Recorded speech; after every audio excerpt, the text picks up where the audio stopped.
This episode is brought to you by the RVA Podcast Network. Find more information at rvapodcast.org.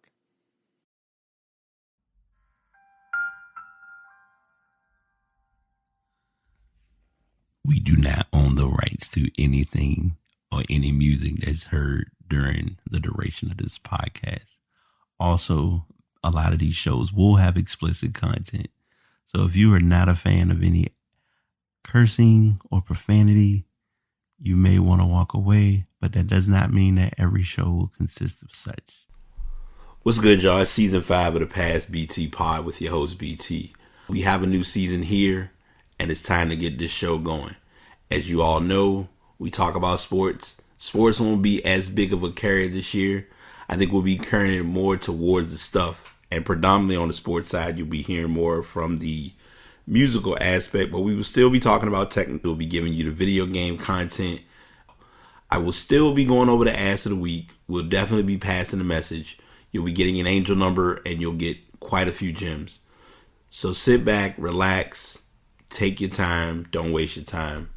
This is the Past BT with your host, Brian.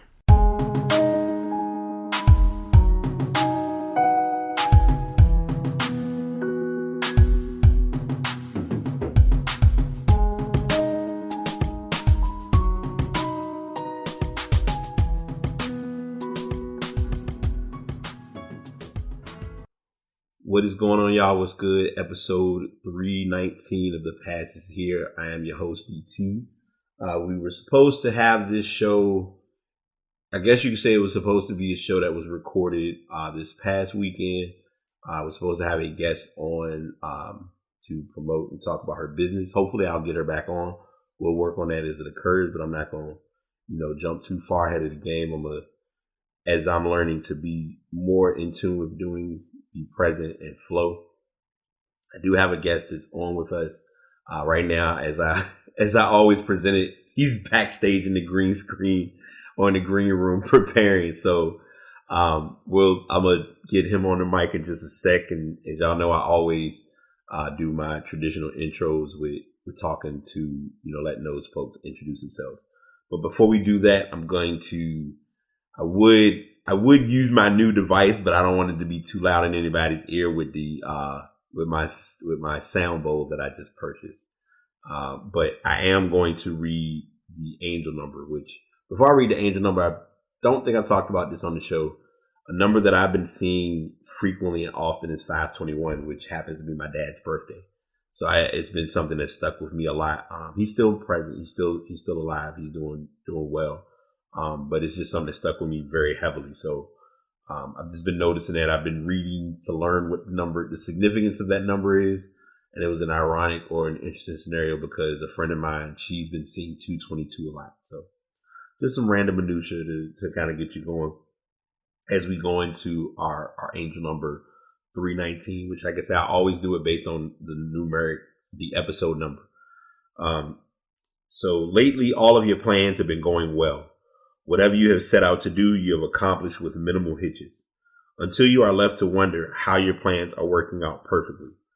Could it be the constant appearance of the number 319 that is playing a role in the basket full of good tidings in your life?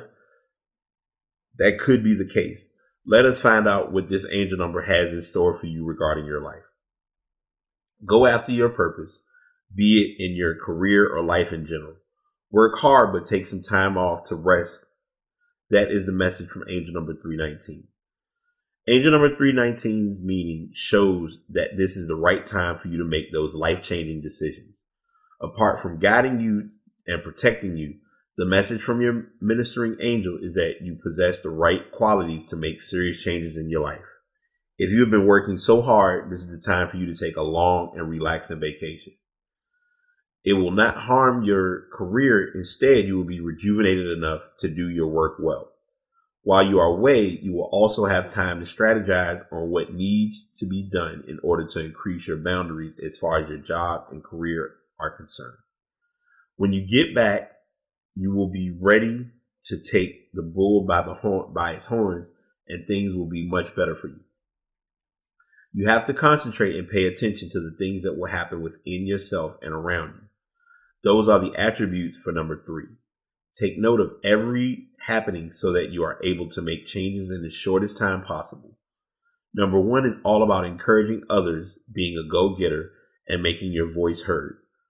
Do unto others what you would have them do unto you. That is the attribute for number 9. As you are able to think on your feet, are you able to think on your feet? Angel number 319, meaning, asks you to be the kind of person who is hands-on in every situation. This will make you have an edge over your colleagues at your place of work, and thus making it easy for you to scale heights in your career. Don't be shy because your angels are working in your favor as well. It's interesting reading that as the angel number because, as my guest will share, and we've talked about this offline, he has a huge story that he's bringing to the table and the impact. And as before I do his presentation, I want to be clear. March is Women's History Month. Having Pat come on as a guest is very, very good for me because I think if there are very few people who can talk sports with me and get away with it, he's probably one of them. And I mean, we have good conversations because it's never like, all right, you say what you say and I don't agree with it. It's like, you know what? You brought something to the light that I didn't think about.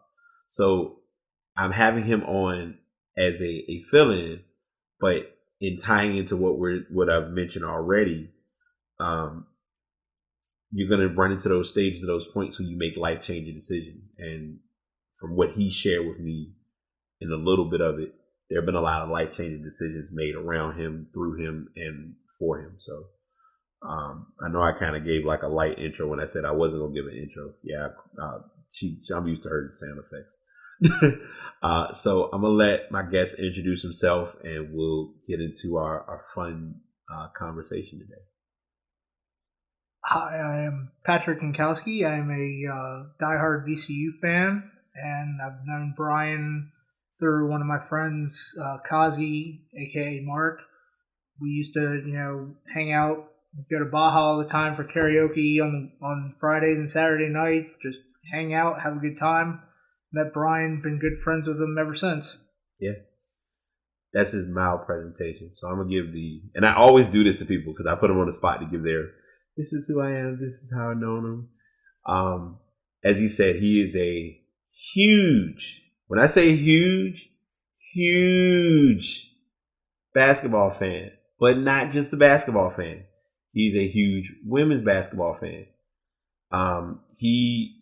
And if I'm missing anything, clear me up on it. But we're gonna get into it real deep and real true. He is not the one I'm not a fan of using the term cap or no cap, but he is not one to cap or to fake with what he does. Like him taking pictures with women who have played basketball for VCU is not for show. He genuinely has watched them play basketball. He's known them when they played for the school. He's rocked with them after they've gone on to play either in pro ball or if they've gone overseas. You've been, as most people would say, for VCU, you've been like true alumni. I personally, my VCU tie is very unique, and I won't go too far into that because I always want to make sure I keep my reputation on cool.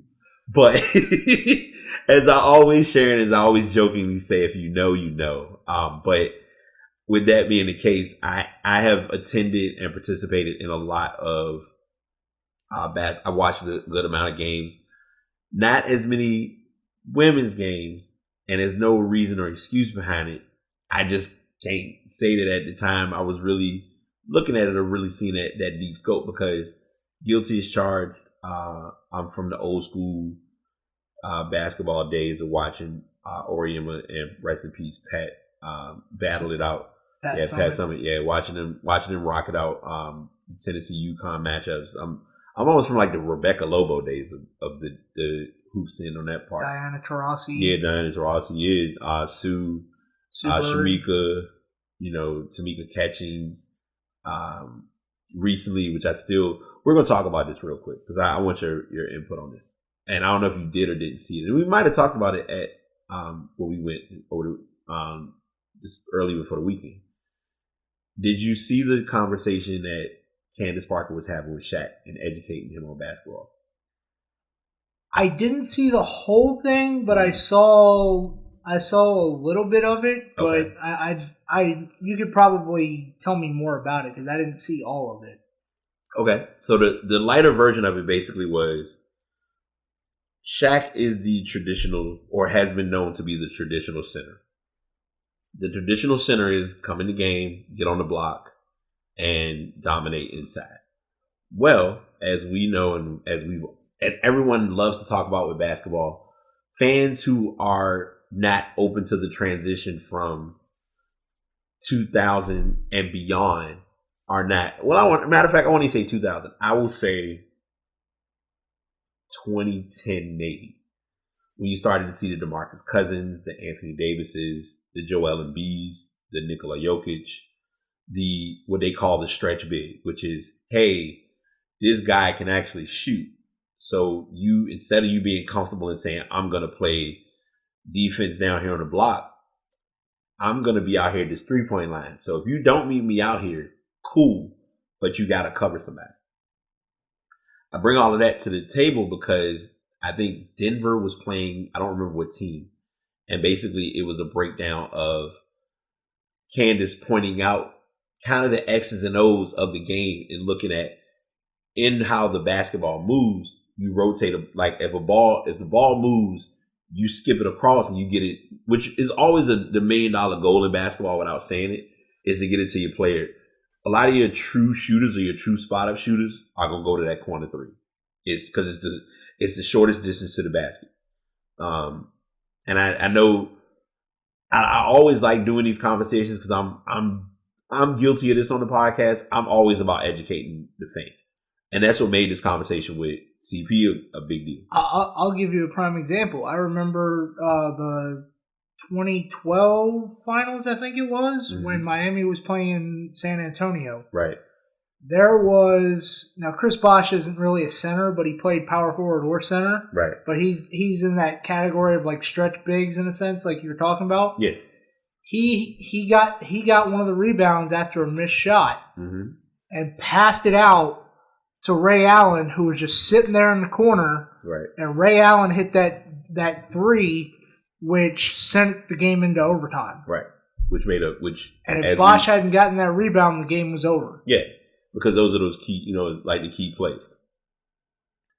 Which is that's a valid example of like the keys of how certain players in their role can make or break or possibly impact a team winning or not winning a championship.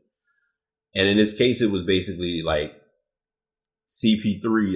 I call her female CP3, Candace Parker. She literally like broke it down and said, yeah, let's look at it. They shot this amount from she literally pointed out the number of threes they made and the number of threes they attempted and gave the percentage without the stats. Like she had the numbers of how many it was, but didn't give she was like, yeah, they went 36%. And Dwayne Wade sitting beside her like, dang, she came up with that joint like easily. And it was like Wade was kind of giving CP the understanding too of getting it to Shaq's perspective of Shaq played that off-ball big style when it was like a pick and roll. Because if he got forced to come out of the paint, and because I play basketball, and I've had this happen to me too. When people don't cover on a screen, if your feet become cinder blocks, one of two things happen. You're either going to have a teammate that's going to move you to where you need to go, or you're going to end up in that spot and whoever you were supposed to cover for that pick is going to score. But it was just an interesting interaction because it was like Shaq was still stuck in his how basketball was when he played versus how the game has evolved. Like you don't have in the NBA right now, and we're not going to talk. Like I said, I know this is because this is like that one point where I'm like, oh, I get to talk sports for a little bit. But Rudy Gobert, Dwight Howard, Andre Drummond, and Hassan Whiteside. That's probably the only four I can't think of any other bigs who still play like the traditional big man because most bigs. Maybe Bam Adebayo. I'll counter that only because I've seen Bam actually shoot. But I get what you're saying. Like Bam's kind of that tweener, and it's kind of tough because his Achilles heel or his kryptonite is he's a small big. Like in the NBA, like he's kind of almost like if he was playing, and I hate when people do this, and it's tough to not do it, but it's how fans are. If you put Bam in game in the 90s or early 2000s, he would easily be a small forward. But because the game is transformed, and because a lot of teams, and that's something added to it. In the 90s, there was no such thing as small ball. In today's game, Kawhi Leonard could be playing a 4, and PG could be a 5. So, that's the difference of those factors. LeBron is basically another Magic Johnson, can play all 5 positions on the court. I still call it. And to this, until anybody tells me otherwise, I will still call LeBron a cheat code. I think LeBron is just a cheat code of a build because he talented at what he does. Let me be clear. But just watching how, I don't know which is worse, defending him as a defender or refereeing him as a referee.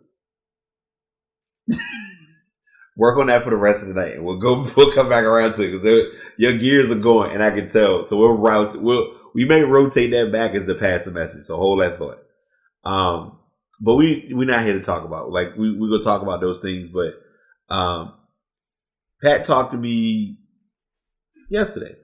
This is like an impromptu, like on the moment, like, hey, I want to come on as a guest, and I think we might have a good show we can get into. And I was like, I never said like, hey, what is it about? We just talked, text back and forth about it. He broke it down as to what his story was. And I knew some of it, but when I was listening or when I was reading, I gathered more of it. So I'm not going to tell too much from that because then that would just take away from us doing the podcast. So I'm going to let you lead off and then I'll jump in as necessary. Okay, so like I said in my introduction, I'm a huge VCU fan. Anybody who knows me, they know that. 90% of the time, I'm wearing VCU gear. Now, occasionally you'll see me wearing one of my other sports teams or repping one of my jerseys that I have from VCU players that are, that have made the NBA, which I have a collection of like literally almost every NBA jersey that any of our players have played on. Briante Weber, Eric Maynard, Larry Sanders, Troy Daniels, Travion Graham. Pretty much anybody from the last 15 or so years, if they've played in the NBA, I've got a jersey of them. Just because, VCU basketball has taken over my life. And, some people, they see I'm such a huge fan, but most people don't realize that there's more to it than that. Mm-hmm. And really, the way it started was kind of, so I'll go back to my senior year. Mm-hmm. Just a rough draft of my senior year. My senior year of high school was a mess. Mm-hmm. Usually that's kids' favorite year of high school. Most wonderful time of their life, whatever. Yeah. They're finishing up. They're finishing up school. Most seniors only have 2 or 3 classes that are classes that matter their senior year of high school. Mm-hmm. The rest of them are just filler classes. Right. So that, they can still play sports, stuff like that. Mm-hmm. I was a manager for my sports teams in high school. Baseball, basketball. I was a manager, kept stats for my varsity varsity basketball team for the women. Okay. Now, I'll tell you this right now. When it comes to basketball, my high school, we're awful. Okay. Literally, to put it in perspective, our men's basketball team, when I graduated high school, mm-hmm. is the only program, our varsity basketball team is the only sport at my high school at the time I graduated that did not have either a district, a regional, or a state championship. The only one. Mm. Now, mind you, look at the district we were playing in. We had Atlee, we had Varina, we had Highland Springs, we had Armstrong. We had JFK when JFK was a school before JFK and Armstrong merged. Mm-hmm. We had all these good schools, and then of course, when Hanover got built, we had them. Right. So. Oh, you were at the L? You went to the same school. It's Mechanicsville High School now. Okay, but it was the L. LD. On the corner? Yeah, yes. Got it. Right. Yes. And this isn't calling anyone LD. Just be clear. I'm on my podcast. But they recently changed their name to Mechanicsville High School. I didn't know that. Okay. Which it makes sense because Oh yeah, the controversy. With all the stuff that's been going on, and I'm completely okay with it. I completely understand everything that's going on. Mm-hmm. I'm completely okay with the name change. Right. And they changed it to Mechanicsville High School, which makes sense because we're in Mechanicsville. Right. So it makes sense. But when it comes to basketball, we're not known as a basketball school. No. Football. We've been okay at football. We were good back in the 90s, but we've been kind of since. Gotcha. Again, because of the teams we have to play against. Mm-hmm. But we're more so known for football, wrestling, track, stuff like that. Right. So, my senior year of high school, I was a manager for the girls' basketball team, kept stats and stuff like that. We had one win the whole year. Damn. Now, funny story about that was we were playing one of the southern schools. I don't remember if it was Prince George or Dinwiddie. Mm-hmm. But I'm sitting out in the hallway after class. After school's done, I used to always hang around with the players and stuff before they got ready for the games.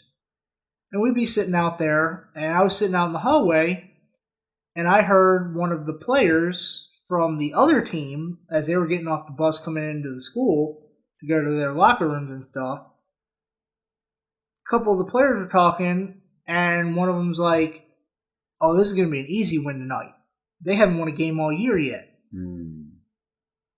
So I kind of went back and told the players this because I was good friends with players in high school and stuff. Right.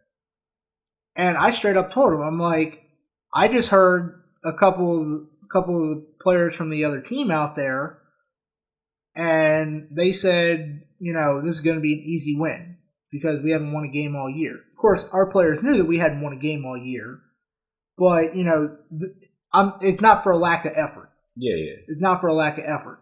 Playing against hard teams. Yeah, you're playing against tough teams. Division. Yeah, it's almost, from a football perspective, it's almost like when the Patriots were playing their teams, and it's like they're playing the Patriots. Yeah, the AFC East, the easiest division in football for a while. Mm-hmm. Especially when you have arguably the best quarterback of all time in that division. Right. I mean to go off course. No, you're good. But I told them that. And, of course, I could see the fumes coming out of them.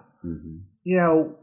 And when I was sitting there watching them play that night and, keeping stats and stuff, I could see that extra motivation, that extra intensity coming out of them. Yeah. Not saying that they didn't play hard to begin with, but when you hear that, you see that extra motivation. Right. It builds something, basically telling people you can't do any, you're terrible, you're bad, whatever. It fuels them. Yeah. So, that was our only win in the whole year. We managed to beat them by one single point on like a layup right at the very end of the game. Yeah. We got the win.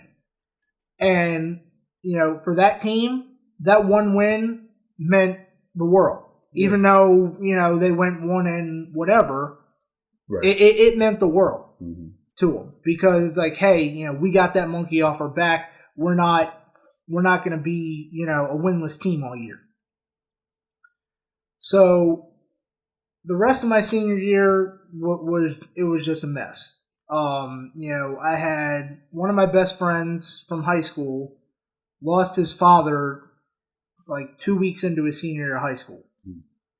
And of course, I was really good friends with his whole family. I mean, I went to when I went to church and stuff, I'd see them at church every weekend. We'd always chat. He was on my rec league basketball team. It almost felt like I lost a family member just because we were that close. Yeah.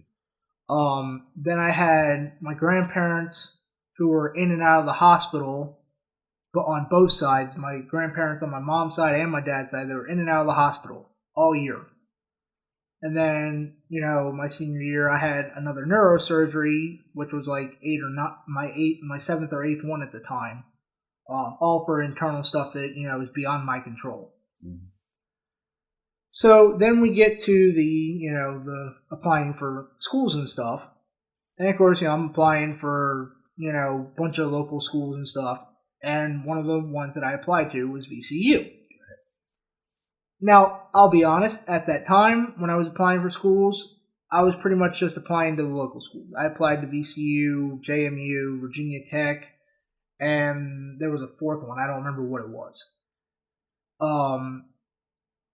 One of them, I think it was Virginia Tech, basically told me, your SAT scores aren't high enough. Right. Now, mind you, I had a 33, 34 GPA, which is, it's not, it's not a 4.0, but it's still a pretty good GPA. Yeah. And I was involved in, activities around the school. I was a DJ in high school, played music in the halls between classes. I made an infamous rap that's on YouTube. If you know who I am, you can easily find it. If you know, you know. Yes. I'm gonna have to look that up. It's if you know, you know. If I get in that 2%, I might pull it up, and we might put it in the show notes. No, please. I bet. Okay, all right. Say less. All right, no show notes. All right. This is why people know how to find it. Trust me. This is why he's the A mic. I'm chilling. Go ahead. And I did a lot of stuff around there. Mm-hmm. So I had gotten an invite randomly in the mail from VCU. Right. So, and I'm like, okay, it's one of the schools I applied to. I opened it up, and it was an invite to a pregame dinner and a basketball game. Okay. So, and this is before the Final Four run. This is before the Dagger, even though it was during that season when the Dagger happened. Right. And for those of you who don't know, the Dagger is when Eric Maynor hit that shot against Duke in the tournament. Yep. This is the preseason. So you're in the hardcore CAA time. Yes. Gotcha. Okay. Back when VCU, George Mason, ODU were dominating the CAA. Mm-hmm. And I was a senior in high school. And I got this letter from VCU inviting me to a pregame dinner and the game. So me being a sports fan, I'm like, okay, I'm going to go, Why wouldn't I? Right. So I ended up going with my mom. And we're at the pregame dinner. And, we're around a bunch of people. I didn't know anybody. And we're all sitting there trying to figure out, why did I get this invite? Not that I'm upset about it, because it's hey, free food and free game. Who's going to complain about that? True. And everybody's saying different things. Some people are saying they have family members who were alums. Others were saying that they applied to VCU, like myself. Right. Others said they had absolutely zero connection to VCU whatsoever. They didn't apply to VCU. They could care less. Family members, they had absolutely no clue why they were here, and no even hint as to why they were here, why they got selected for this. Right. So, of course, after the pregame dinner, we went and watched the game. Now, the funny part about it is we were playing Towson, which my dad had a story way back when he was volunteering in Baltimore County and tackled 2 Towson State wrestlers. Okay. I'll leave that at that. If somebody, if y'all hear this and you want to know, feel free to ask and I'll tell you the story. Borderline cap, but okay. I don't want to drag it out too much. Right. No, I got you. As I said, borderline. So, a couple weeks later, I got my acceptance letter to VCU. Okay. None of the other schools I got accepted to, one of which I never even heard back from. Yeah.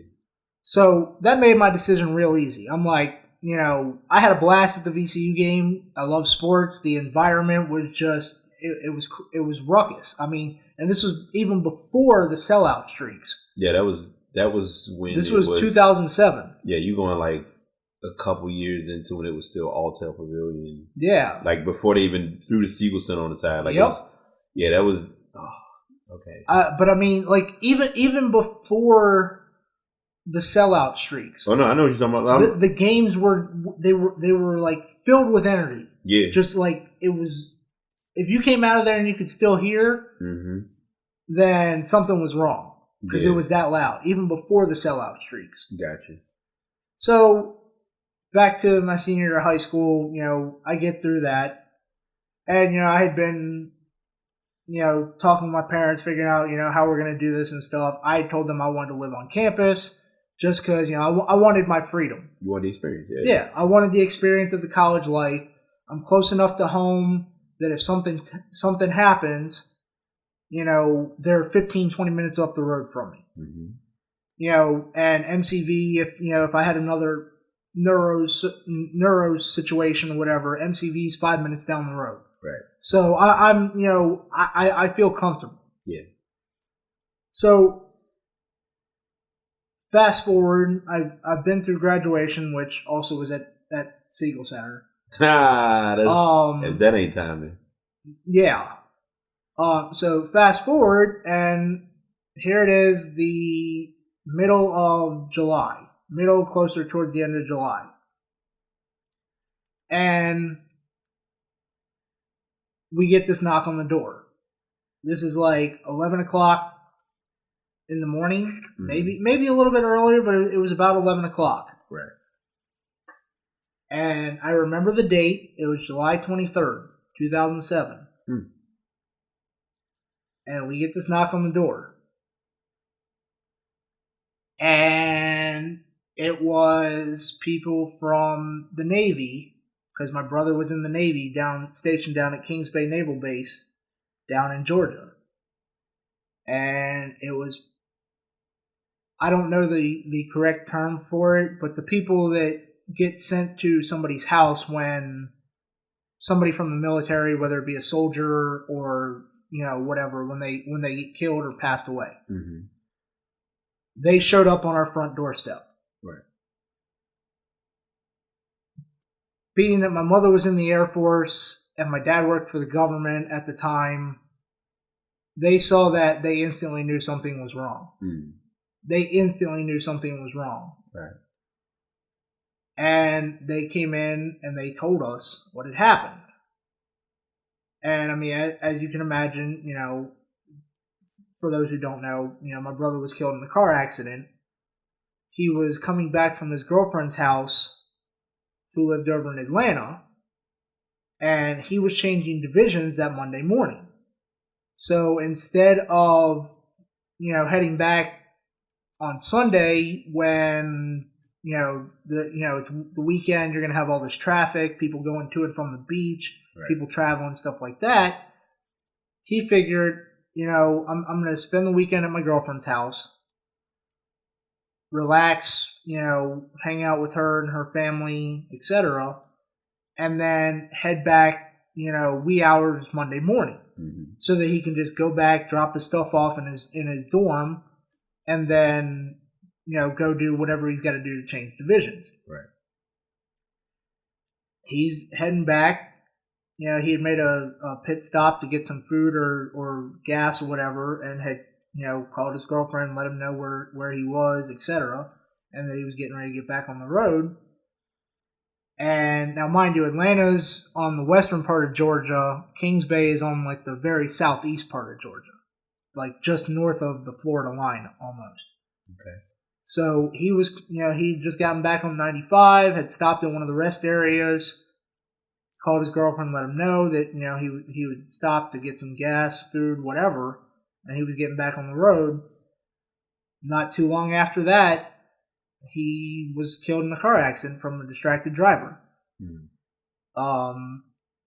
And, when we got the news that morning around like 11 o'clock, it was like, like our world had been turned upside down.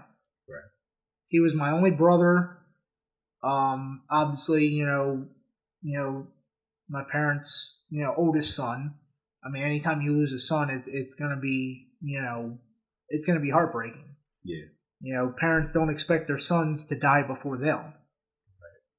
So you can imagine the stress level on all of us during that time. Yeah.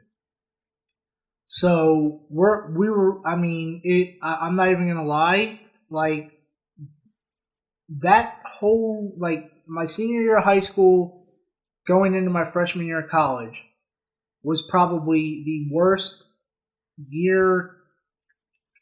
I mean, the stuff that happened during my senior year of high school, some of that was stressful. I mean, my friend losing his dad, that hit me pretty hard. Mm-hmm. My grandparents hitting, being in and out of the hospital, that was on my mind. But I also knew that they were getting up there in age, so it was only a matter of time anyway. No, I don't want to sound like like I didn't care, but it didn't hit me as hard initially. Right. Because I'm like, they're up there in age, it could be any moment. Mm-hmm. It's that thought you have like in the back of your mind when, your parents or your grandparents start getting up there in age and they start having health issues. It's one of those things where it's like at any moment they could be gone. Right. But losing my brother is probably the single most stressful, difficult thing that my family had ever dealt with. So fast forward through the summer, I'm still getting ready for school and all that stuff, and I'm getting ready to move on campus at VCU. Right. And before my brother had passed away, when my parents and stuff, we were applying for colleges and, had gotten into VCU and filling out all the paperwork for like living in dorms and stuff like that. I had told them, we discussed about me living on campus, and I had told them, being that I live so close to home, I'd come home, either every weekend or every other weekend, depending on what my plans were for the weekend. Come home, do my laundry, spend time with the family. Yeah. So that I didn't have, I had, college kids, they got enough clothes to last them 2 or 3 weeks. Yeah. Plus, not to mention all the VCU shirts I got from orientation and all that different stuff going on around. Yeah. Yeah, I had plenty of stuff to last me for a while. So I'm living on campus, going through classes and stuff like that, which before my freshman year of college, I had only ever failed one class my entire time in school, and that was Spanish. Okay. It was a foreign language. No matter how hard I tried it, I was so about to make a joke, and I realized I want to keep. My bad. Well, you're good. And we can talk. We'll talk about it offline because I can't say it on film. But that was the one thing that I had trouble with was foreign language. Only class I had ever failed. Yeah. Now, I wasn't a straight A student by any means, but that was the only class I ever failed. Yeah. I get to VCU, and with everything that's been going on, and of course, obviously college is a lot more difficult because, you're going to be in classrooms with 2, 3, sometimes 400 kids. At a university, oh yeah. Yeah. And I remember my first day of school. I'm in this big lecture hall, and it was a political science class. And my friend Mark, who he was in my class with me. The first words out of our instructor's mouth as he's walking through the auditorium down towards the stage, everything you learned in high school isn't true. Those were literally the first words out of his mouth. So I already knew, and this is a political science class, so I already knew, okay, this is going to be difficult. Yeah. This is going to be difficult. Now, I understand, it was a way to debate things, but my freshman year of college, like, I think I failed all but 2 classes. And I mean, this is coming from somebody who didn't fail anything, and I didn't, and one of them wasn't even Spanish. Yeah. Like, I didn't take Spanish my freshman year, or any foreign language my freshman year at VCU, because I wanted to try to get in there, get some of the basic stuff out of the way, and try to ease my way into college instead of like trying to knock everything out all at once. Mm-hmm. And needless to say, with everything that was going on, that didn't happen. I had, my parents, they were constantly calling me, texting me, like, hey, do you want to come home? Hey, do you want to go out to dinner? Like, it got to the point, like, and I get it, they were going through, they were still grieving from the loss of my brother, their son. Mm-hmm. And, they wanted me home with them because it made them felt secure, in a sense. Because they knew where I was. They felt safe. Yeah. But as a college student, especially when you're not living at home, even though I was basically at home but not, living in my house with my parents, you want to have your freedom. You want to be able to go out, do things with your friends, go to the events around campus, go shoot basketball at Cary Street Gym, play dodgeball on Fridays, which I was notorious for doing. Nice. You was nice at dodgeball? Oh yeah, Okay. Dude, dodgeball was one of my moments that, like, I planned after the first semester, I planned my classes around 2 things: dodgeball on Fridays. And then the bigger part of this story, VCU basketball. Gotcha. Okay. So, like I was saying with my parents, they're calling me, texting me nonstop, to the point that I literally had to ignore them. Like, I put them on ignore. Like the plague. I'm not even kidding, because my mom would call, be like, hey, do you want to come home tonight?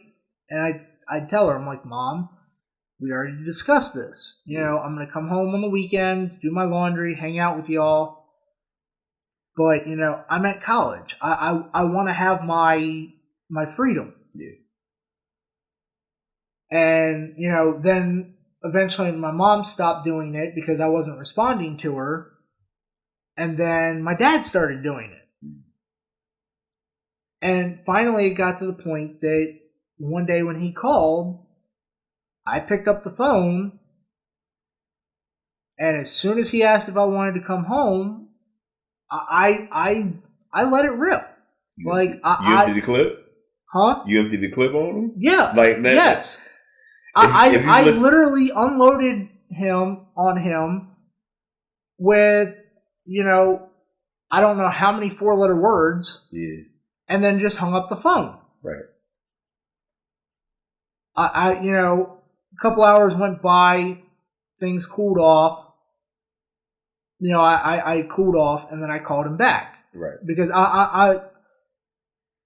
while some people will see that as disrespect to what I did, talking to my parents like that, sometimes you have no choice in order to get something through their, get something through to them.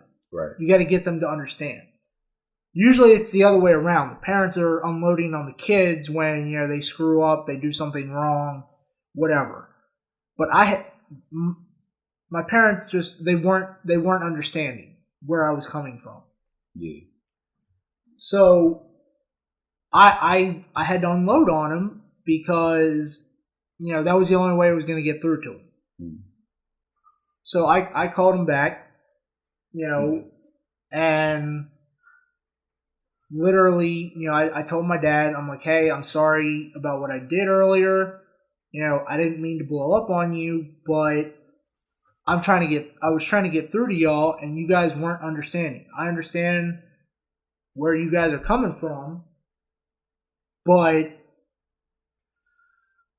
sorry about that. We had a little mishap. Things happen with life, but we were getting into the part where Patrick was giving as I like to call it, the emptying the clip. And before he continues, I always like to give this warning because I don't want it to mean physically emptying the clip like shooting somebody. It was, you're in a space where you're open to communicating to someone effectively.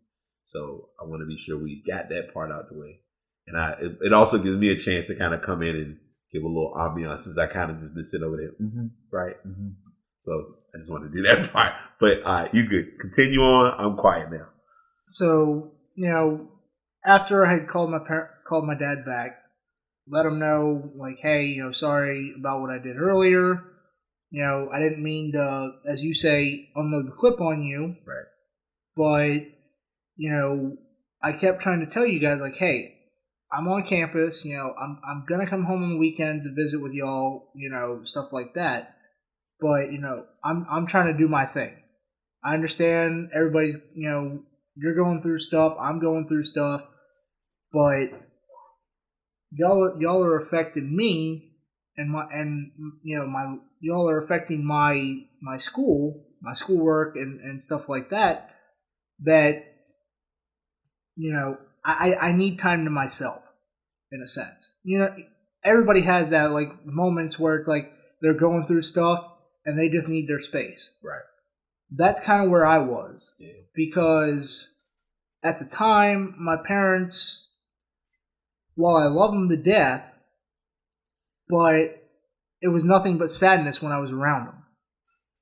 And I get it, they just lost one of their sons.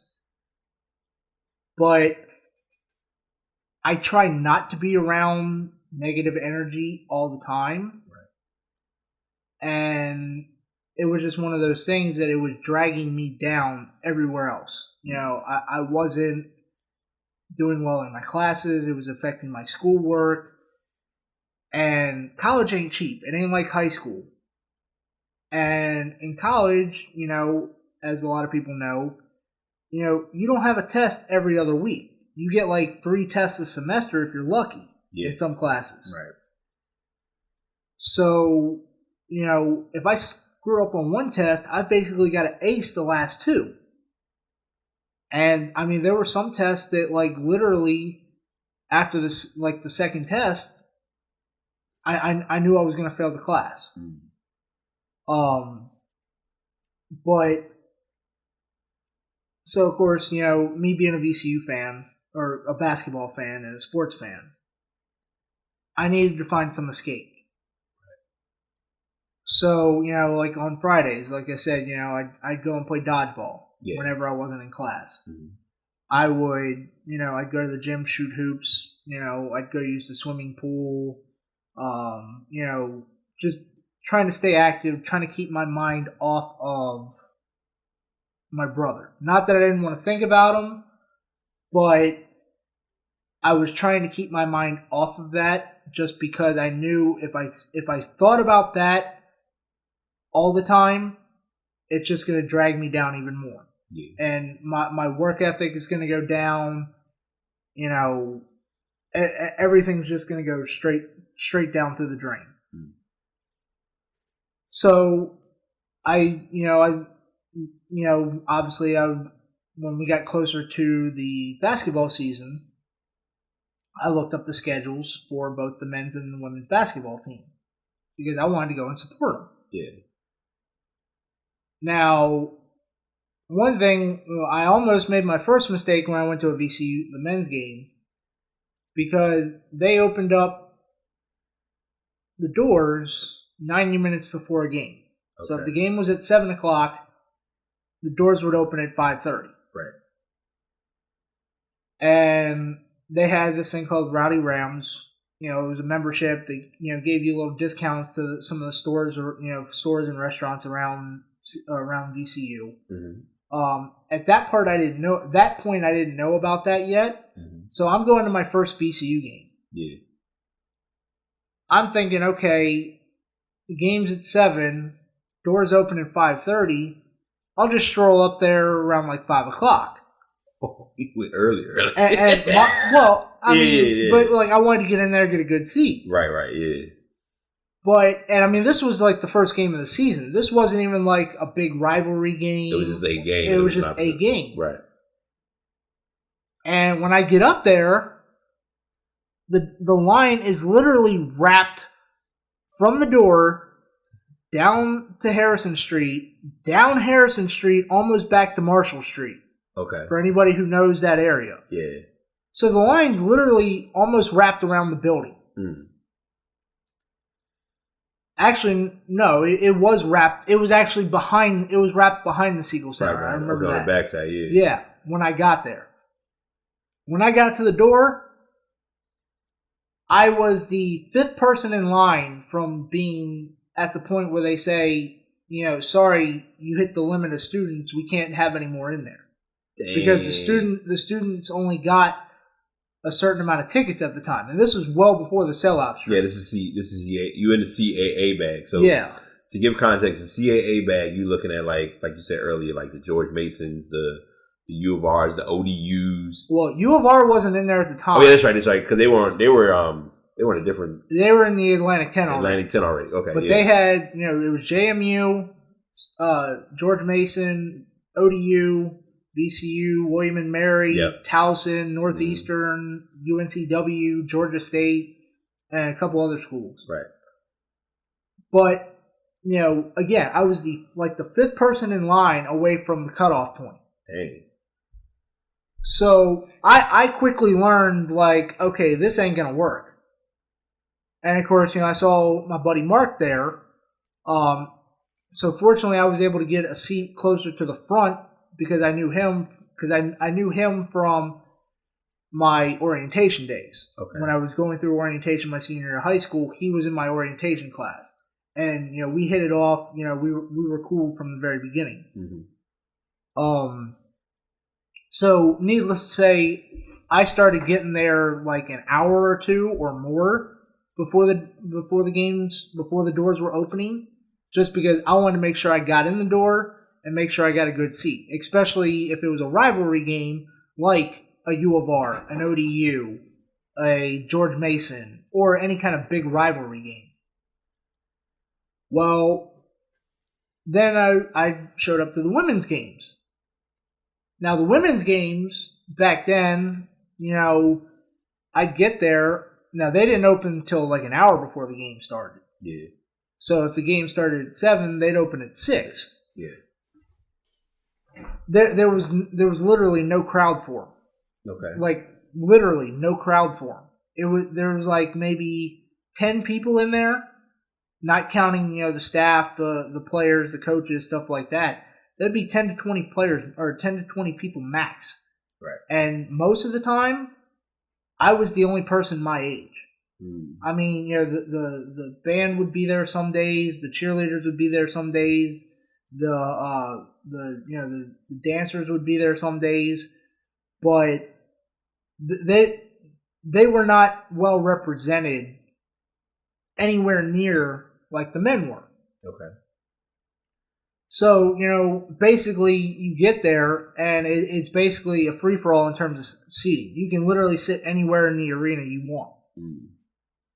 So naturally, I'm sitting the benches are on the other side. I'm sitting across from them, basically mid-court, right across from on the opposite side of where the benches are. Yeah. And for those who know me, one of my nicknames is Rowdy. Right.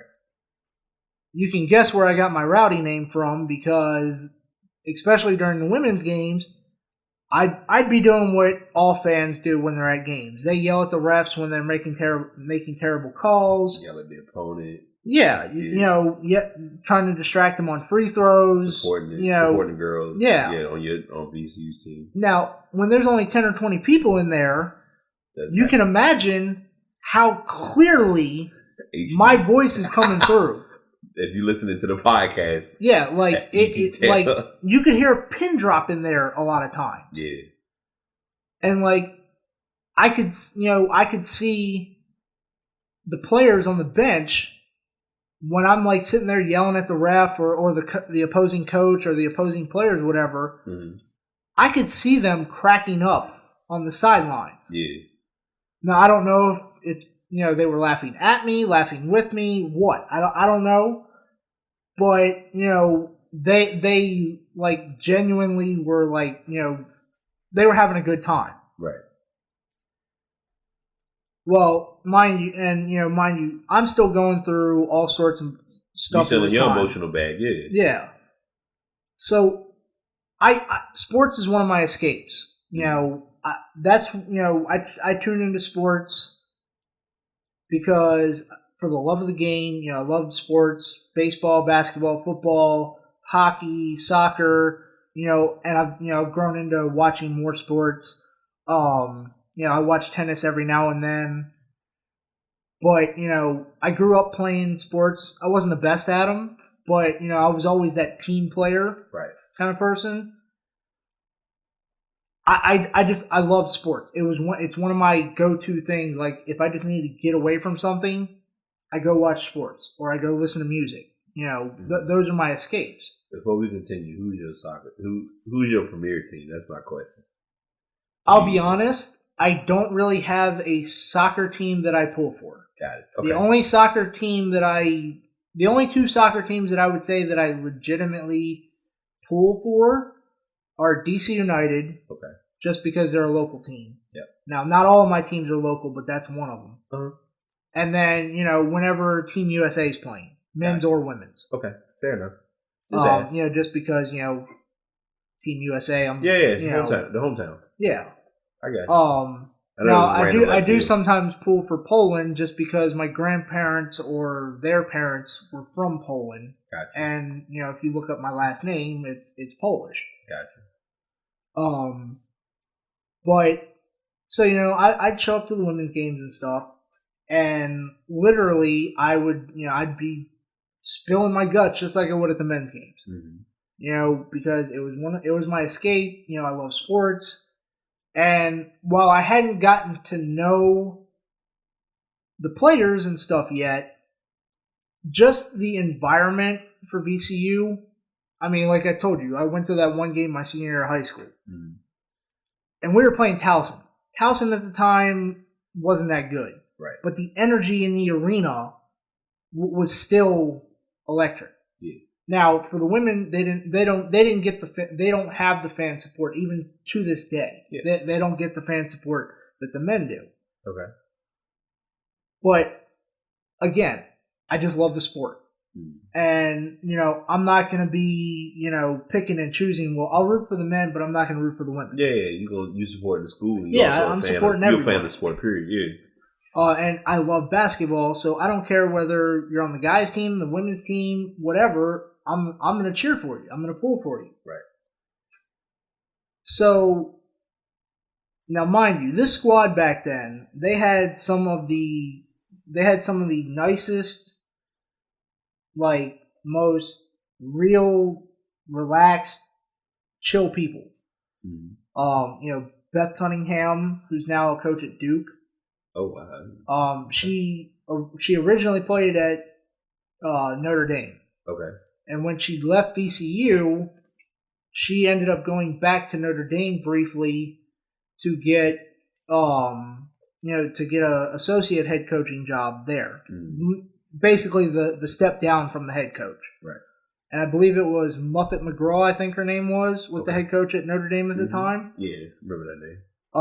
She recently has moved on. I think she retired. But Beth ended up getting a head coaching job at Duke this past year or the year before, but because of COVID, things, it hampered things. Right. But there's other people on that team. There was Beth. There was, some of the other assistant coaches like, Darren. I don't want to butcher his last name, his last name starts with a G, so I just call him Darren G. Okay. He now is an assistant coach at our crosstown rival, Richmond, as well as one of our former players, Brittany Pinkney. Also an assistant coach at our crosstown rival at Richmond. Mm-hmm. She was a player on the team, I believe, my freshman year at VCU. We also had Crystal Vaughn, who ended up going to the WNBA, playing for the Washington Mystics, after my freshman year. Okay. And then, we had other players like Quinitra Hollingsworth, who ended up going pro the next year. And she played for a number of teams. I believe she played for New York. She played briefly for Washington, I believe. And I'd have to look up some of the other teams she played for. Right. Deandra Moss, Keita Waller, Ebony Patterson, Stephanie Solomon. I mean, I can literally almost start naming off all the players that were on these teams. Curtis Wilkes, Rowdy Bakarova. I mean, literally, I could just start naming off players and coaches. And one of them, one game, literally just came over to me before the game started. Mind you, I didn't know any of these people at the time. Yeah. I had never met them. Mm-hmm. I just, I watched them play a game or two, but that was it. I didn't know who they were. I didn't know their names at the time yet. I was still learning all the players' names. Darren just walked over to me because, I was literally the only person of my age in the arena. He walked over to me, high-fived me, started chatting with me. And, we talk about all sorts of stuff, whether it's, previous NBA game or the previous VCU men's game or a football game. Literally we just start talking about anything. Yeah. He asked me how classes were going. Literally it just, from there it opened up a floodgate in a sense, because starting then I became friends with so many people from them. It's almost like they took me into their family. Yeah. They considered me a part of the team or part of their family. To the point that, before the games, I started high-fiving all the players and stuff. I'd high-five the coaches, when they're running out of the locker room. I basically started a tradition of when the players and coaches are coming out, right before tip-off, I'd be high-fiving them, fist-bumping them, just, wishing them good luck for the game and stuff. And it, literally, it stuck with me now 14 years later. Mm-hmm. And I've become friends with so many of these players, and some of the stuff that I'm telling you now, I randomly got invited to one of their banquets, which they always do at the end of the season. Mm-hmm. I got invited to one of their banquets because I had written a letter to, I don't know if it was the players or the coaches or the team in general, just telling them how much I appreciated just the fact that they make me feel like family. Right. The players would always come up and talk to me before and after games. The coaches, they basically took me under their wing. Mm-hmm. And obviously for the women's games it was a lot easier for them to do that because you're not surrounded by 6,000-7,000 fans. Mm-hmm. I stuck out like a sore thumb, in a sense. Yeah. Whereas, I show up to, you go to a men's game and, you're around a bunch of people you don't know. I mean, I knew Mark, from orientation, but at the time that was about it. I mean, I knew, some people that I had made friends with classes and stuff like that, but I didn't really know many people. Now, the one person I did know who was on the basketball team was Brandon Rozelle. He is a local kid, used to play at Highland Springs. Mm-hmm. I remember one day when I saw him around campus, and I was wearing my old high school t-shirt, the one, the LD shirt that I had. Yeah. And he jokingly he came up to me and was like, "Hey man, should have gone to Highland Springs." And I'm sitting there thinking, and I'm like, why? And he's like, the colors, man, black and gold. Because my LD shirt was orange and blue. Yeah. UVA colors. Yep. So, we kind of chuckled about it. And, we knew each other because he saw me through all the years of working, at the LD basketball games, keeping stats and stuff like that. Right. So, he's always been kind of like a brother to me, even though, like, in high school, he was always on the opposite sideline. Yeah. We always, were cool with each other. And then, when the VCU connection happened, when I saw that he was playing there, because I had no idea he was there until I saw him around campus one day. Uh-huh. And I had no idea that he came to VCU to play basketball. Gotcha. So when I saw that, I was hyped. Like, just because I'm like, okay, there's a player on the team that I actually know. Mm-hmm. Somebody that I can legitimately pull hard for because, like, hey, I know this kid. So, obviously, for the men's games, it was a lot more difficult to, get to know the people around me, the players and stuff like that, just because they had way more of a crowd than the women's games. Yeah. And unless you were like one of the, the long-term donors or high donors, whatever, you kind of got lost in a crowd, usually. Unless, you were somebody like Pav or, somebody like that who that the people knew because they'd been around for so long. Mm-hmm. Now, eventually, I did become friends with a lot of the male players. Like, I became friends with Eric Manor, Larry Sanders, Torrey Burston, a more recent player, has been like a brother to me also. Yeah. Just because last year when I had my hip injury, and he saw that I wasn't at one of the games towards the end of the season, right before COVID struck and shut everything down, he knew something was wrong. And as soon as he found out from one of my friends who was in the West End part of the Siegel Center, he immediately got like a giant poster board and got all the players and the coaches to sign it. Mm. Nobody asked him to do it.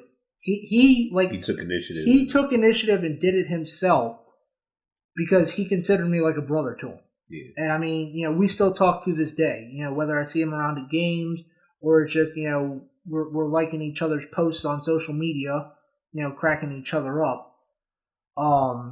Like today, he made a joke about being afraid of spiders, and I quickly turned that into a whole VCU UR thing. Like, since when have you been afraid of spiders? You're used to smushing them. Yeah. So he joked about it. He knew where I was coming from, and he knew what kind of response I was trying to get out of him. Yeah. But like the women, like back to the women, like I developed such a bond with them that like literally they treated me like family. Yeah. They knew me by name.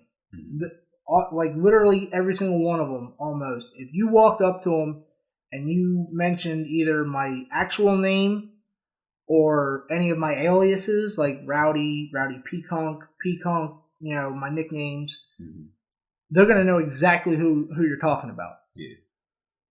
And, I wasn't expecting this. I wasn't like asking for it. It just kind of happened because I'm out there supporting my team when not a lot of other people were.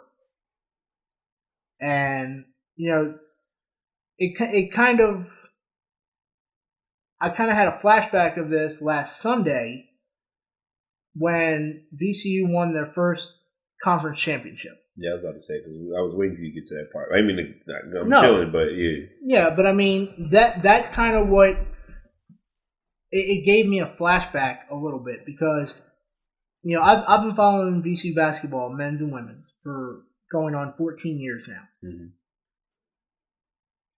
The women, until this year, they had never won a conference championship. Right. Until like 2 years ago, they had never won a regular season title, shared or outright, and they had never made a conference championship game. Right. Let alone won a conference championship. Mm-hmm. And it had been, as of now, this coming Sunday, it'll be 12 years to the day since our last and only NCAA tournament appearance. That was 2009. Yeah. That was our last and only NCAA tournament appearance until Monday when the women play again. because they did selection. They got to play Indiana on Monday. They got a playing game. No, this is the round of 64. Round yeah, 64, the women's That's tournament. right. Women's tournament play-ins. don't do the That first is true. four. You're right. My bad. Not yet. It could happen down the road, but they haven't gotten to that point yet. Mm-hmm. But I'm sitting there in the Siegel Center watching this team that had dealt with so many struggles throughout the season. I mean, there have been so many highs and lows. You know, obviously, you know, there were a couple pauses due to the COVID stuff going on. You know, there was other stuff going on that, you know, I don't know the details of, so I can't really talk about it. But, you know, you could see the fight in this team. Yeah. You know, they fought as hard as they could. And they had to win 4 games in 4 days. You know, they didn't get a top 4 seed. They didn't end up with a double bye. Mm-hmm. They literally had to fight and claw every game all the way to the final and then to win it. And, you know, of course, while I'm sitting there watching the women's tournament going on, it reminded me of the 2015 men's tournament for the A10 when VCU was a 5 seed. Mm-hmm.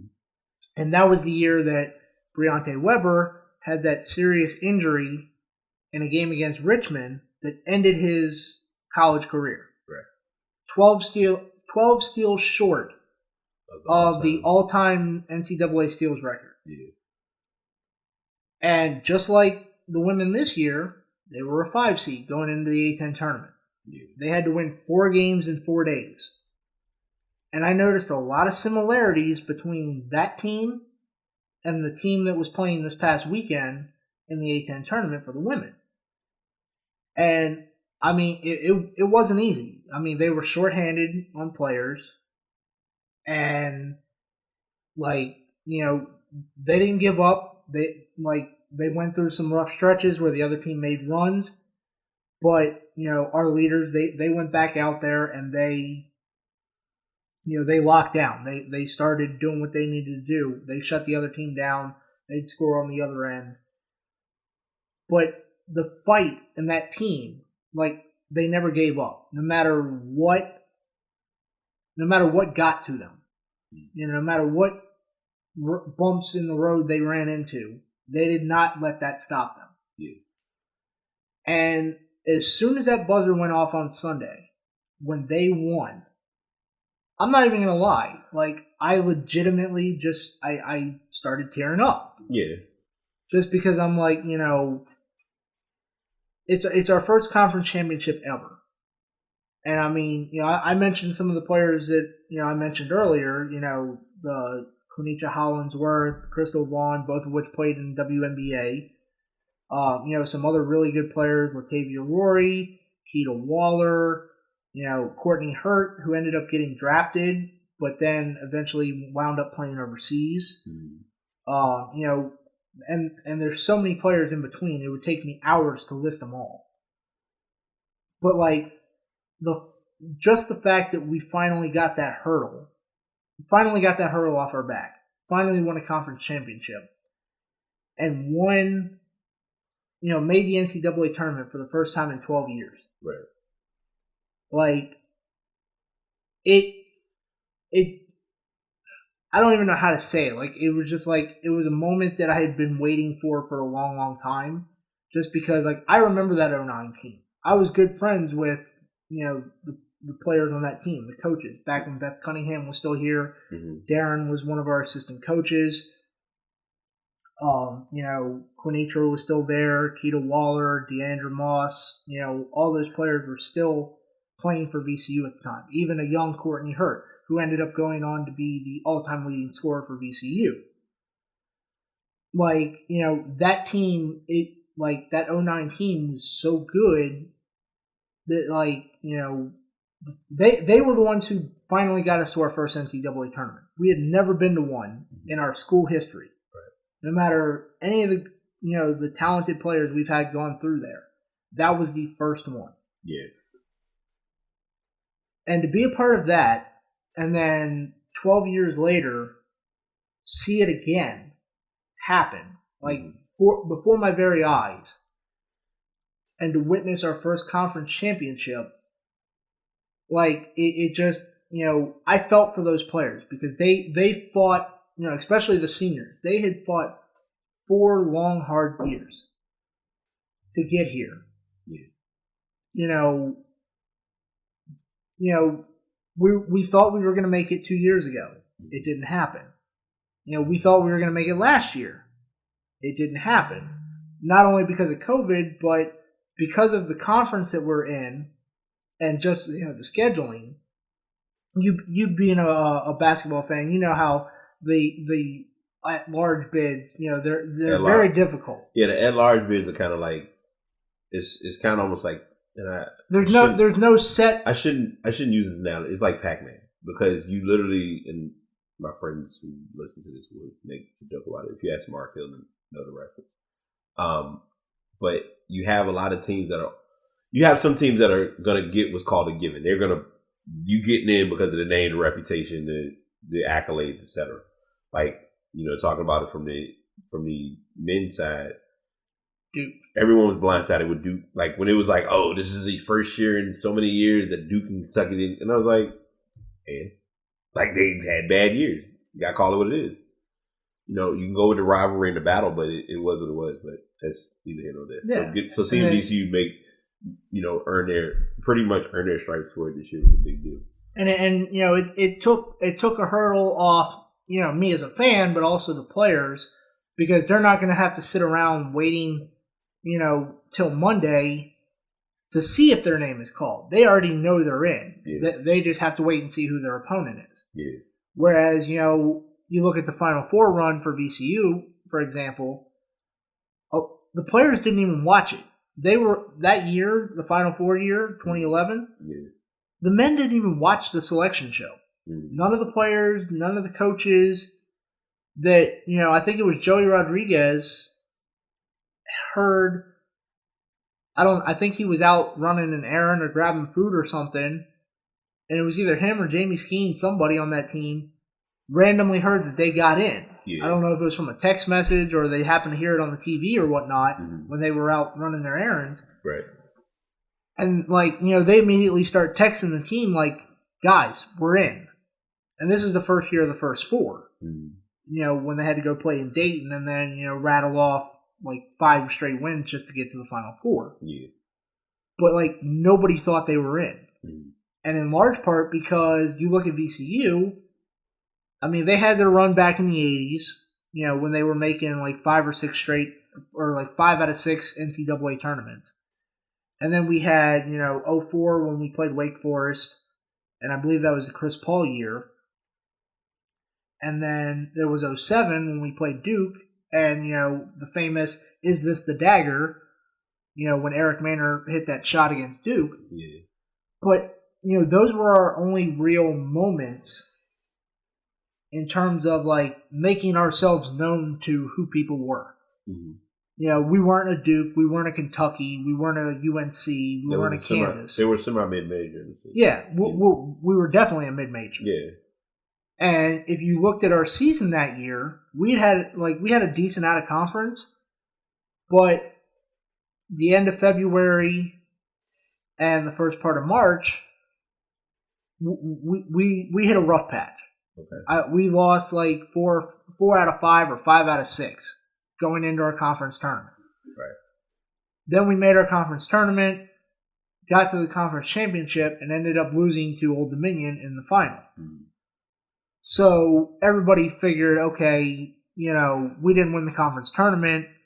We're going to be, we're going to wait until Monday night when they did the NIT, because back then they did the NCAAs on Monday and the NIT the NCAA on Sunday and the NIT on Monday, right after the women's selection show. Mm-hmm.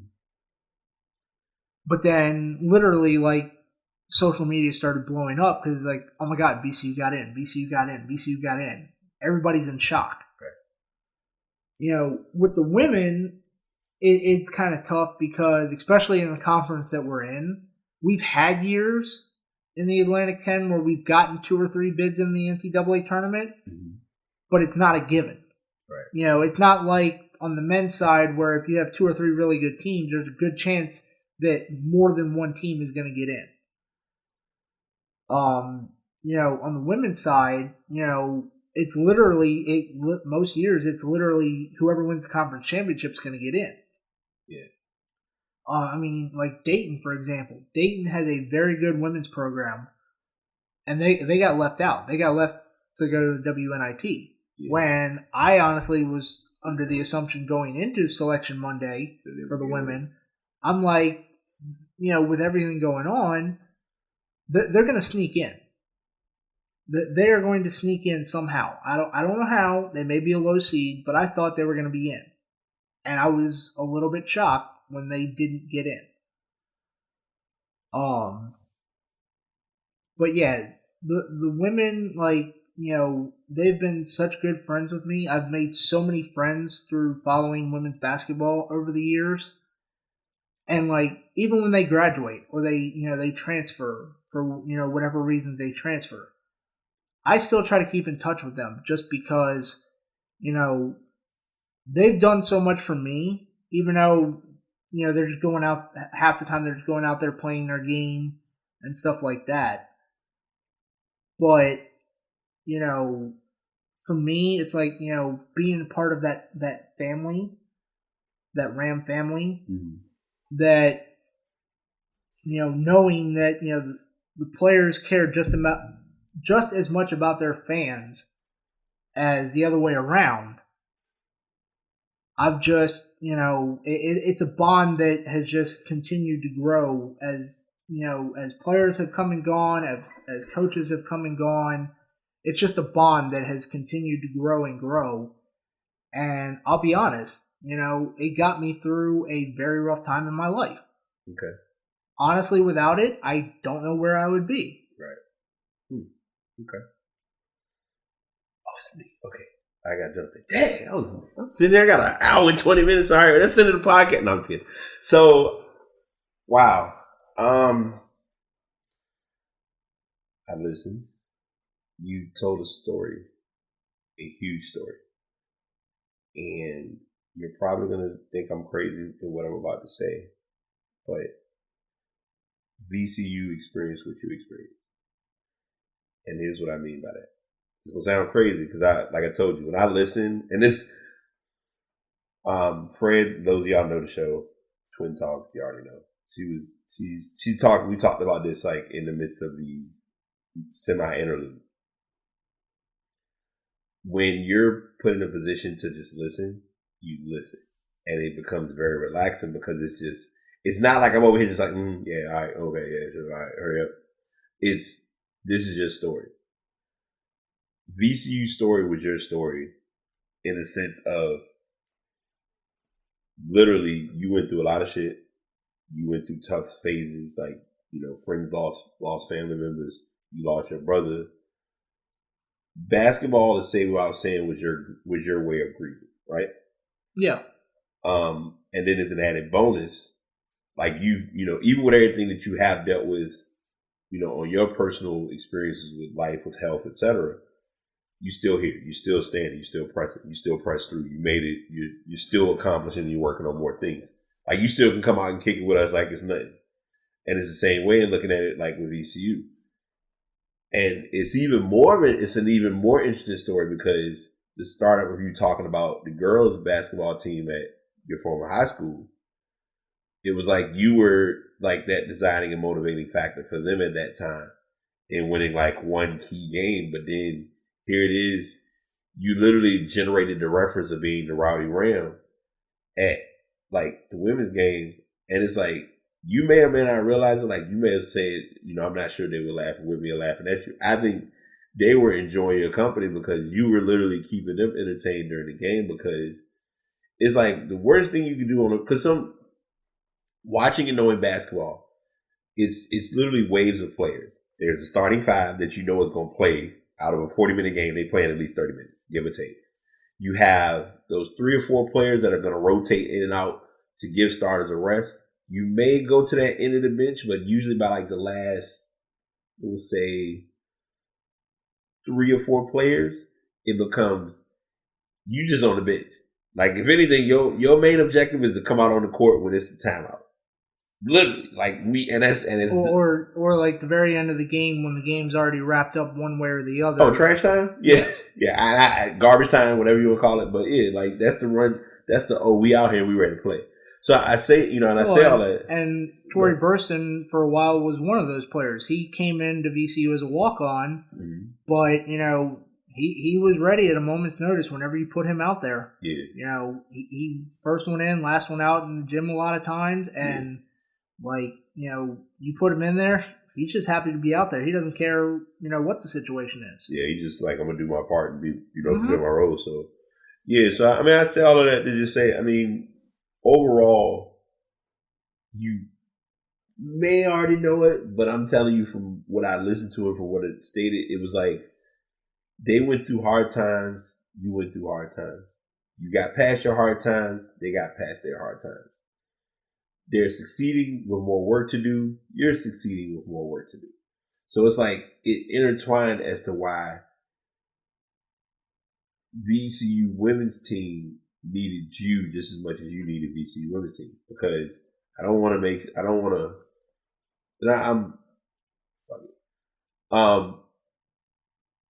you graduated. No. You did not graduate. But you did, but your schooling, you did, like, you still have the experience of saying, like, I did attend VCU. Yes. Okay. So even with, and here's why I bring that up. You may or may not have finished that specific task because, like you said, you had everything going on health-wise. But you're still practically, like, part of VCU. Like, we talked about it off mic. With our Baja days, quote unquote, rest in peace, Baja. But, I can remember seeing you, seeing Swiss, seeing Kazi. Like, that was the crew, Jolie, folks that were hanging out. Like, the table was always, all right, like, I'm in a VCU game. Like, and heaven forbid if you're in there when VCU's playing, this is a teamwork. Yeah. So y'all were just those solid fans and solid supporters of the movement. And for you, it was just like you said, and you brought it up earlier. You realized you had to learn your teachable moment about going to a game. Oh, I'm gonna get there at this time. Like, yeah, it may or may not be Cameron Indoor Stadium or Rupp Arena or whatever, but folks was out in line when you said, and people who, to put it in perspective, if I'm thinking of it right. Fans would be outside, just the students trying to get in, and it's practically almost a block and a half long because you got folks on the side of the building, which is a block, and then the back, depending on how far you go back, you could hit nearly a block, give or take. I'll give you a prime example of that. There was a day, I don't remember which year it was, but it was it was in December time, I know that much, and it was right during the weekend of the Christmas parade. Mm-hmm. And, of course, those who know the Christmas parade that goes up and down Broad Street, traffic is literally, like, if you don't get there at, like, 6 o'clock, 7 o'clock in the morning, you hit. You're done. Because once that parade starts, the roads ain't opening until, like, 6, 7 o'clock later that night. Mm-hmm. So I remember there was one Saturday, the Saturday of the Christmas parade, going up and down Broad Street. I remember getting down there. And this was a big game against Old Dominion. Mm. The game was not until like 6 o'clock that night. Right. Maybe even later. I don't remember because I think it was a televised game. Back one of the few like majorly televised games that we got back in the CAA days. Yeah. The game was at 8 o'clock or 6 or 8 o'clock that night. Mm. We were lined up in the freezing cold outside at 8 o'clock that morning. Wow. Yes. For the 6 o'clock game. Yes. Damn. We like Swiss, Kazi, myself, and a bunch of other rowdies. We were, and we had the Rowdy Ram Pass, which the Rowdy Ram Pass, for those who don't know, that got you in first. Like all the other students, all you had to have was your student ID. But the Rowdy Rams had the student ID with that card, and we got it. Like literally the lines would be like they'd let the Rowdy Rams line in first, mm-hmm. and then all the other student line. Yeah. So pretty much, as long as you were in the Rowdy Ram line before the doors open, you were almost guaranteed a spot. Right. May not be front row, but you were guaranteed to get in the door. Yeah. And honestly, best $25 I ever spent, because it was $25. It gave you a T-shirt. They gave you this little punch card for every game that you attended. You got 6-man rewards. Okay. And then, like, if you attended a certain amount of games, you got like one of the VCU jerseys at the end of the season. Okay. So I got 3 of them. I didn't get one my 4th year because that's when I had to take a break from VCU and I wasn't able to finish off that year. Gotcha. That answers my other question. You made the president's home. And the good part is that I don't mean to cut you off, but never mind. I'll save it for a past message. Go ahead. It's a great message. I always like to share it. But yeah, so I mean, like I was at all the games, but yeah, that one Saturday we're playing. I think it was Old Dominion, like 6 or 8 o'clock on a Saturday night, and we're all lined up in the freezing cold at like 8, 9 o'clock that morning, because we knew that once that Christmas parade started, it was a wrap. You weren't getting in or out of there until about like 5 or 6 o'clock that night. Mm-hmm. You would have had to like make some large detour to get around the city just to get around back. Like for me, Mechanicsville. If I was coming from Mechanicsville, I would have had to basically make a detour, either go around the western side and then come around that way, or go south of the river and then come back north. Right. Just to get there. Yeah. And I'm like, I ain't about this. Like, I'll go out there and suffer through the cold, because I handle the cold better than most people do. But and that's the thing. And I'm not going to say who this person is, but there was one year, I think it was during the Shaka Smart years, maybe Grant, I don't remember, but there was one year, and it might have even been that same Saturday when we played Old Dominion. We had somebody literally, because they were standing outside in the cold for so long, almost passed out. Yeah. And fortunately, the RMC people, we knew them. We knew a couple of them because of lining up in front of all the time. Mm-hmm.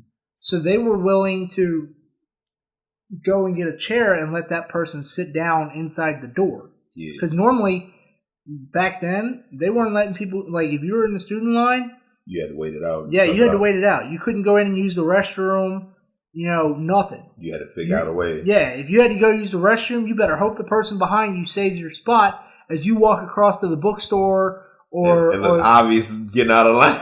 Yeah. So, yeah, I mean, you had to hope like heck that, somebody was willing to save your spot. Right. But yeah, I mean, she literally like darn near passed out, and fortunately for the security people, they let her sit inside, like right at the door,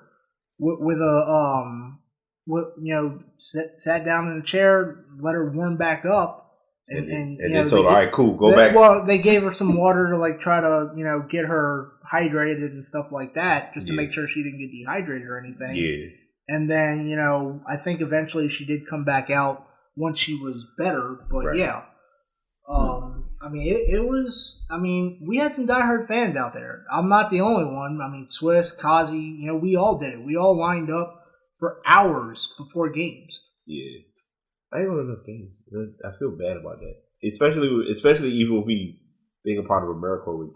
We're not even going to get into that, but no, I think it was just a lot of it was time, and then it was also like what I was choosing to do, and then I was all over the place. So just figuring out. I mean, like you said earlier, it's something that I'm really learning now to be more aware of. It's no excuses, and that'll kind of go to where I'm gonna near us with our close.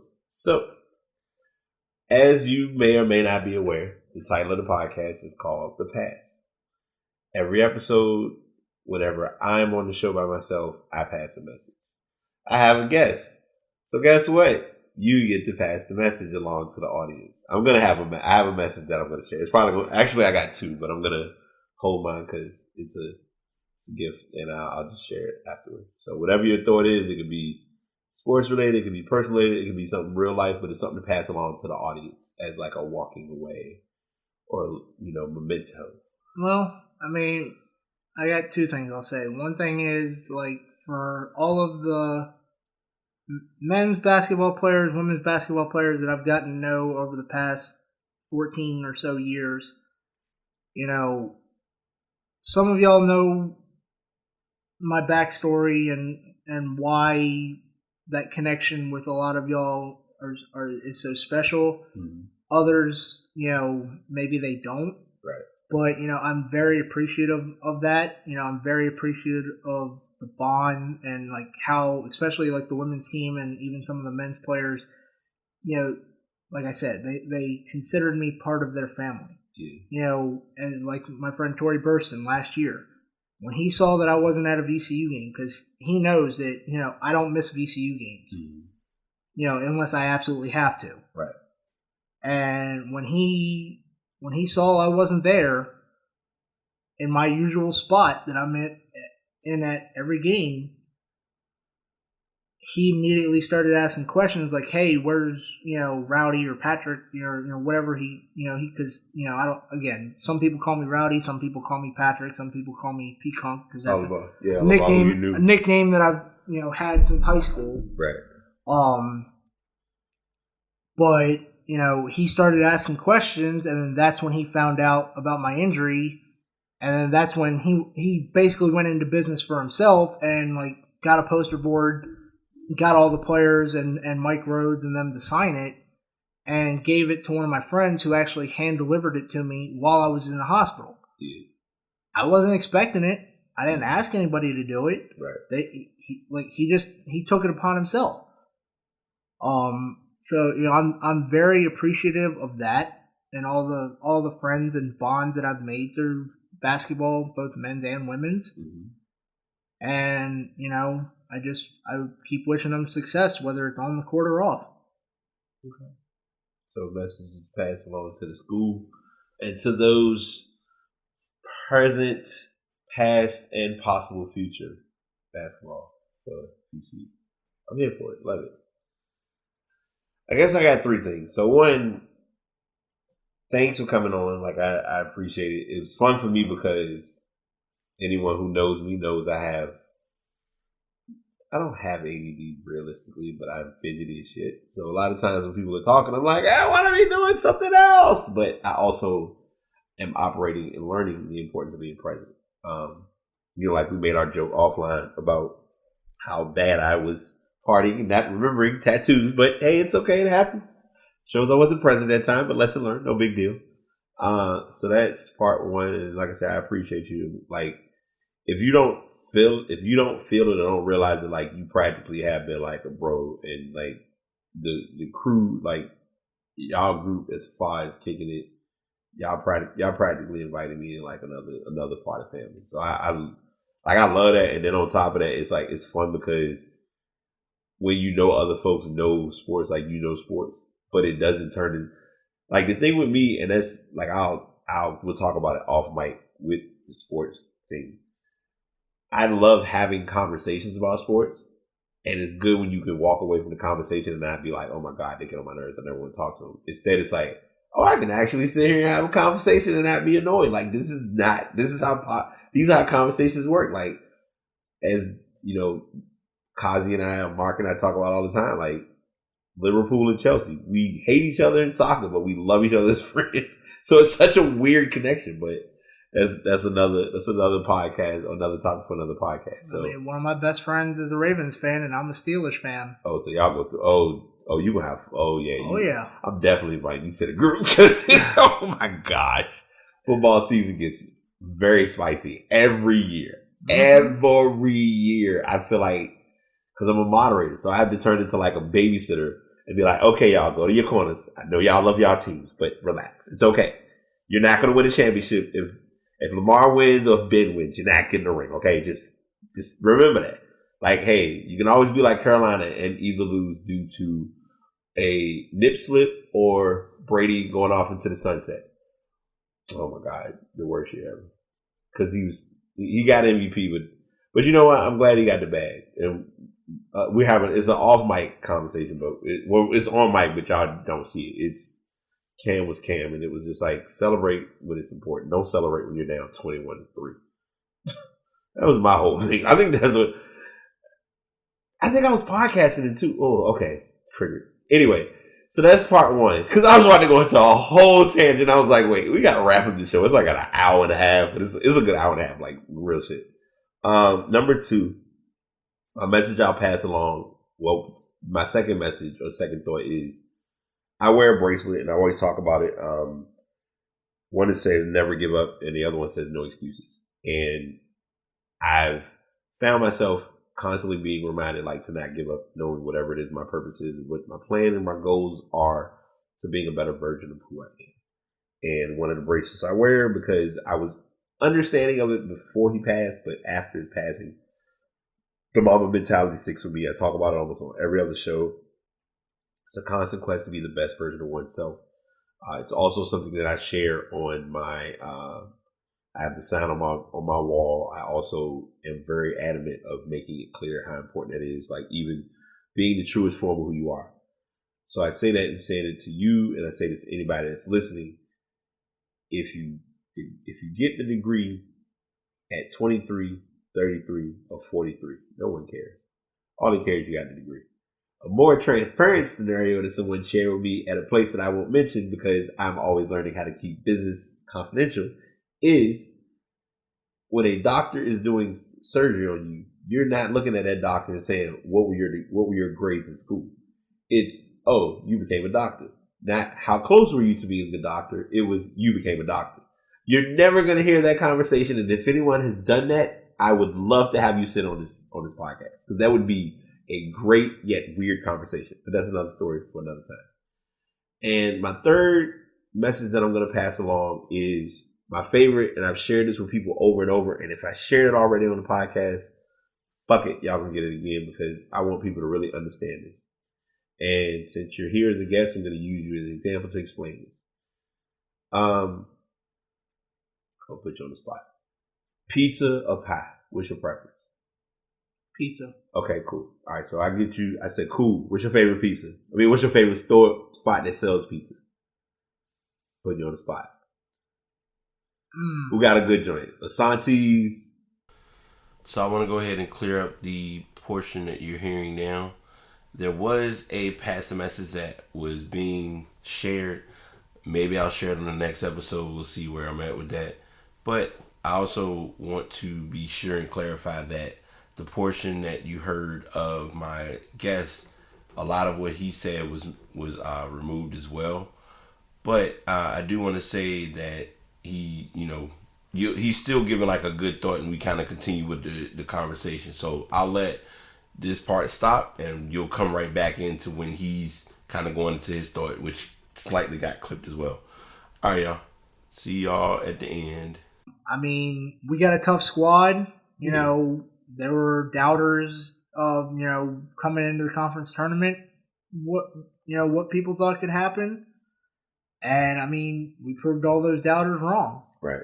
Even the biggest of fans, even myself, with the injuries and the shorthandedness of our roster, I was hesitant. I'm like, mentally I know they can do it. Right. But it's just, you got so many factors in a game on both sides of the court, offense, defense, and then of course you got the officiating. You never, because no official ever calls the game the same way twice. No official ever calls a perfect game. That too. That always is my tangent. I have to tell people. So it's like, and I've seen games where we've lost because of a missed call or, a call that, just went the other team's way. Right. And, it's been the difference in a game. And, between the officiating and the shorthandedness of our roster at the moment, we got through it. Right. And we persevered. We got through it and we won the championship and made the tournament. Right. So, that was our goal. now our next goal is the NCAA tournament. Yeah, we're in You know, we just got to do it one game at a time. Right. Yeah. So, I mean, there were doubters before the conference tournament. There's going to be doubters in the NCAA tournament. You know, the women have never won an NCAA tournament game before. Yeah. So they've got that pressure on their back, even though they might themselves not feel it because they're focused on the game. It's going to be presented. It's going to be presented. Social media, Yeah. Status, the random stats. Exactly. Yeah. So, you know, they're going to have that extra weight on their shoulder that, you know, are they going to be able to overcome all of this pressure?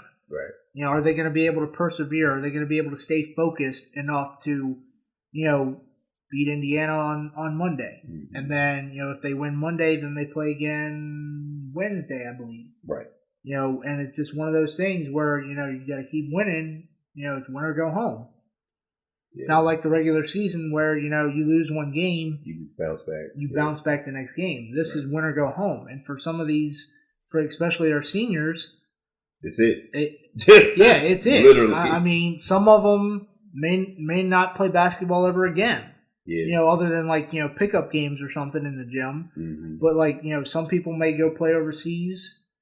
Some may never play basketball again and just go straight into the working force. Right. Yeah, so it's a matter of how it all runs. Well, I'll close with this and then we're going to shut it down. Since Kentucky's not playing and I'm not excited because I'm miserable. No, honestly, due to Kentucky not being in the tournament, and I will, by all means, avoid all SEC teams. I think Alabama's a good team. It's odd because I thought they might have gotten a 1 seed, but I'm kind of glad they didn't. As strange as that might sound. I'm not really rocking for anybody in the SEC. My wild pick in a throwaway option would be if I looked at the SEC solely, Arkansas, but that's a stretch. My blindside team is not Gonzaga because I think Kaji and I talked about this. He doesn't think Gonzaga is going to get to the Final Four. Another story for another time. Oh Lord, I forgot that's going to be fun going into April. But I will say this. Illinois might be somebody to keep an eye on. Illinois is probably my one team that I'm just like my alarm factor. So I'm going to let that be our wrap up and get our audio done. And I'm going to see if we do a photo because I don't know if we got a picture together. If I do, I'd have to go dig into my archive. Because, I mean, he got pictures of all the girls from VCU. I be watching. I be seeing. I be peeping. I mean, I know when you connect. When you connected, you got them plugs. It's when you're friends with people and then like you haven't seen them in years. Like for example, I'll use this as a prime example. Last Sunday during the championship game, one of our former players, who played for us for a couple of years and then ended up transferring, they came back and visited and were there for our championship game. Right. I think they were there for the whole tournament, but I didn't see them until the championship game. Right.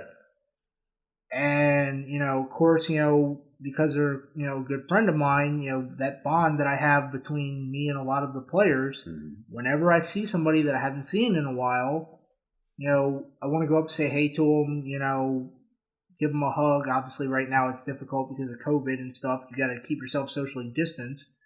But, you want to go up and say hey to friends that you haven't seen in a while, get pictures with them, etc. Right. And, I do it with everybody, the men's players, the women's players. Every time I find, see one of my friends that I haven't seen in a while, it's just a thing. Right.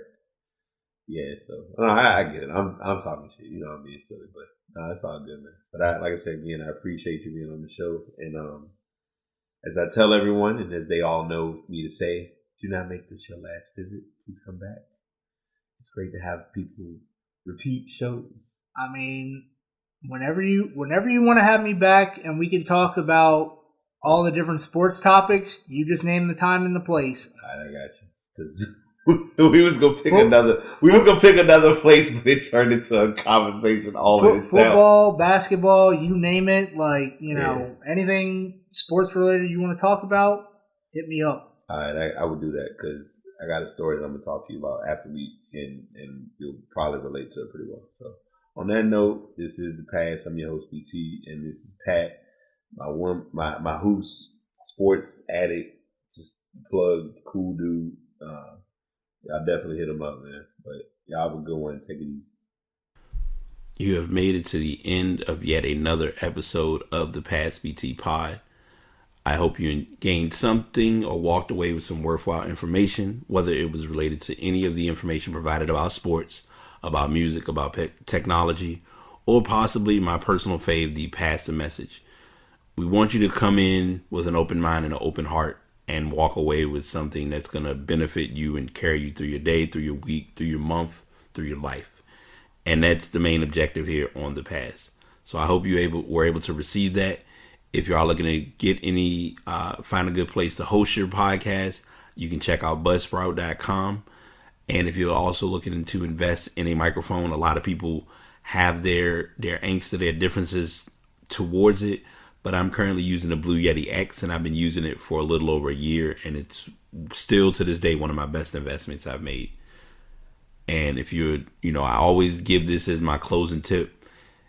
If you are a creative and you have the space to create, do not do your least to give your best effort towards what you're good at doing.